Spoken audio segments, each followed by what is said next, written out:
Cancer, we're here to do your reading.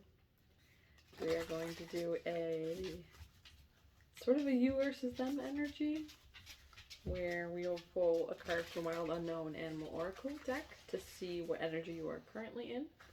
And then we will see an energy outside of yourself, which could be a person, an organization, group of people, or it could be an energy that you are either wanting to embody in the future or are striving, are being called to strive towards, right? I've been shuffling, so let's see what we can get here. Hope you've all been well. Been an interesting season.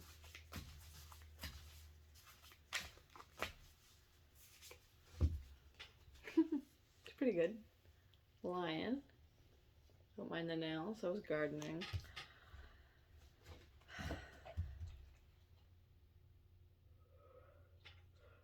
Wow, okay. Lion. That is Leo energy. Pride. There's a bit of...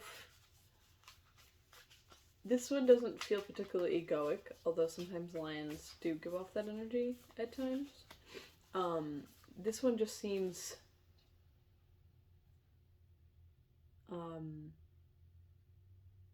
content in one's own energy. Like there's no explaining oneself in this energy. And then outside of you is the crow. It's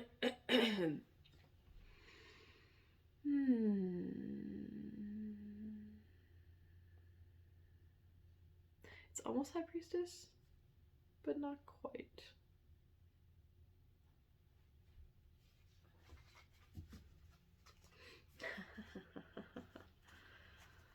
And then underneath is the Nightingale, which is very similar energy as far as that circle is concerned, the globe sphere to the crow.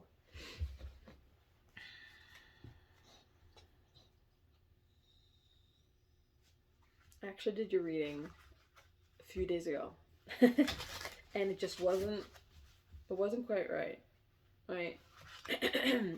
But I also wasn't getting anything right away. It took me a couple minutes. This might take a couple minutes to really see what this is about. Nightingale is like the quintessential sing your own song. Also the possibly having taken on more than either than one can handle or more than what other people believe that they can handle. Alright, this one's out. 8 of Cups. Anything else about this energy between the two? There was just one that popped out, and for whatever reason I put it right back in. What an energy. 8 of Cups. It's like a walking away energy, a disappointment, striving for potentially the 9th or 10th cup. And then we also have this 5 of Pentacles. Forgive my voice, I have a sort of cold situation happening.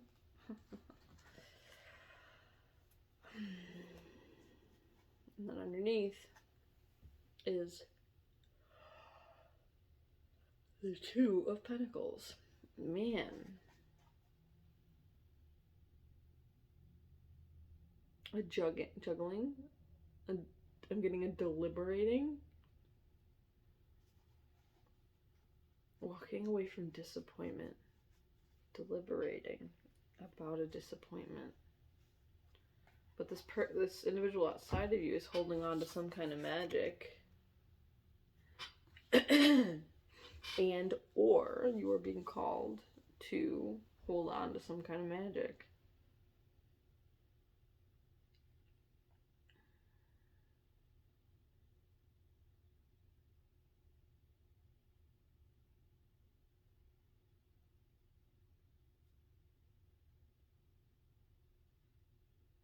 I want to get... See if this will give me an indication about what this is about.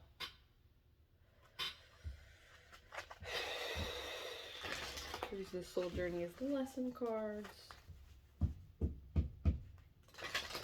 They can't quite discern if this is someone outside of you or another energy.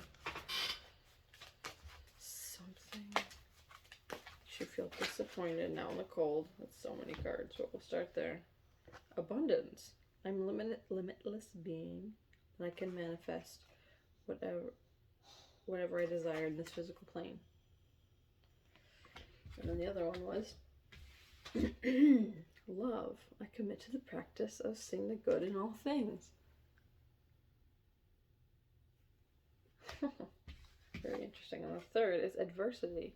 I accept that challenges are the best way to learn. Very interesting. And the underneaths are patience and surrender.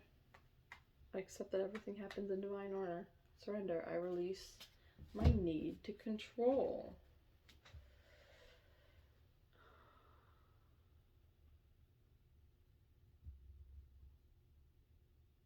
Okay.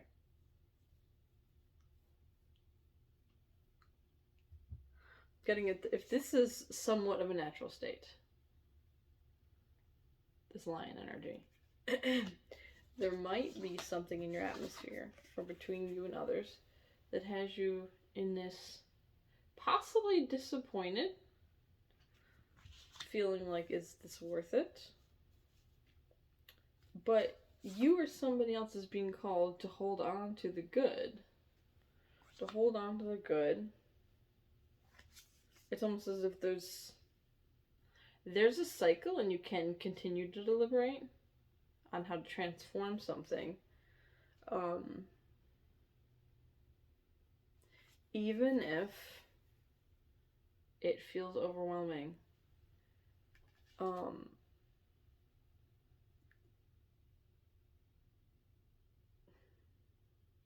Abundance and love. Regardless of adversity, patience and surrender, the need to control.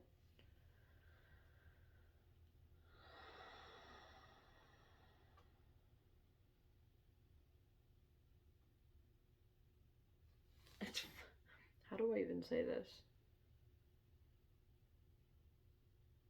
This isn't telling you not to feel your feels, because we're all human. Like, be human, you know?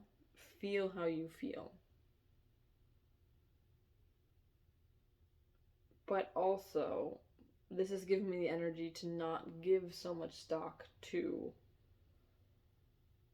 any type of negativity. And I feel like maybe that was is that your last reading or the reading before that? It was something about shifting out of a negative, not focusing on negativity. And I'm not saying you do that. This isn't going to resonate with everybody, you know. Not that there's that many that watch these, but should you find yourself hyper-focusing on that which displeases you, maybe don't. Yeah, maybe don't.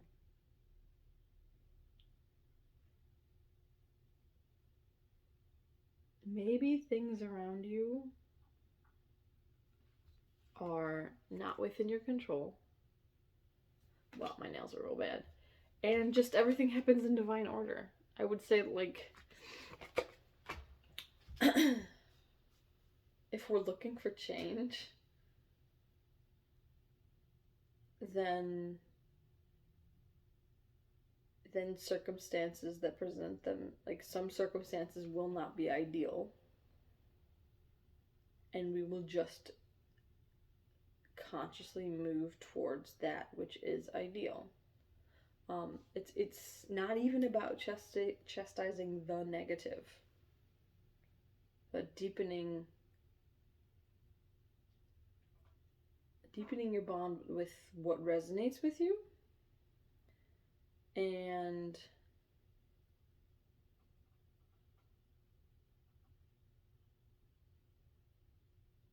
broadening your horizons towards more things that do interest you.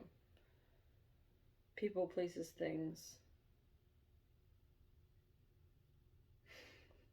I saw this video pop up on YouTube recently. I do not remember who it is.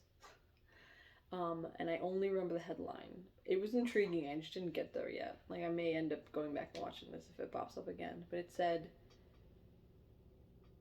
something along the lines of imposter syndrome is a good thing.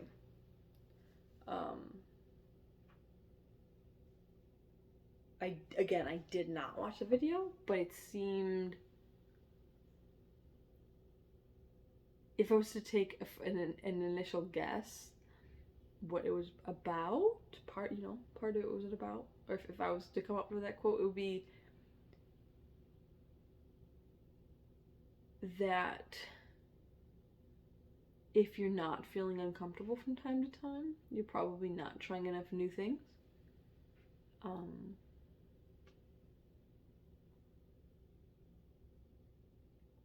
And that would be true for everybody, right? It doesn't matter, that it's no bearing on, signs whatsoever.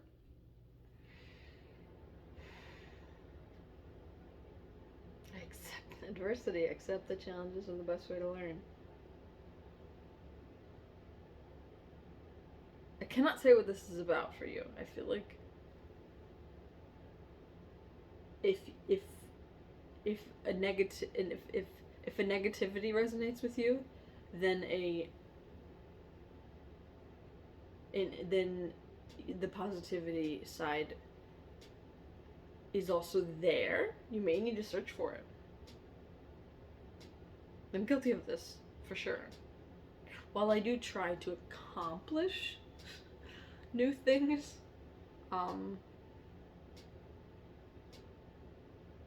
with a degree of regularity, there are new experiences that I don't always strive for new experiences. A little social anxiety going on.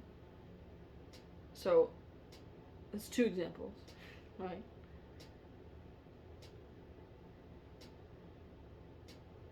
I am not telling you to dive into that which makes you most nervous to start with, but maybe start dipping your toes in the water of things.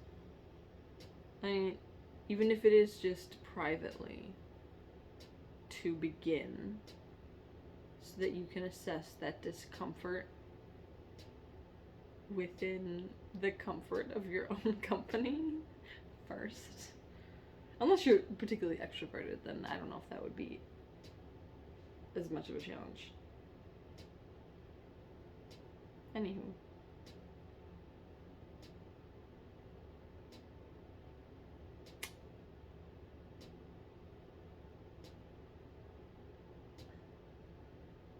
Feel the negativity, but allow it in a way, feel and allow the negativity in a way that's not, how do I even say this? It can exist in your space. You don't need to hold it. You don't need to hold it in your hand. And in my opinion, it may not be beneficial to stuff it in a closet either. Maybe set it in the next room.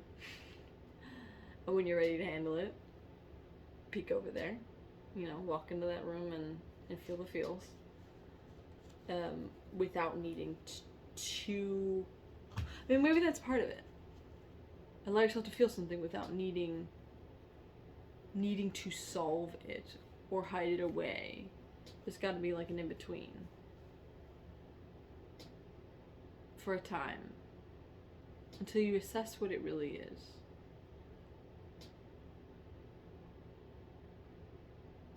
Anyways, I can just keep going. There's a lot of thoughts here because when it comes to how emotions evolve over time and the reverse engineering of why something makes you feel a certain way, makes us feel certain ways. Anyway, do hope that helped.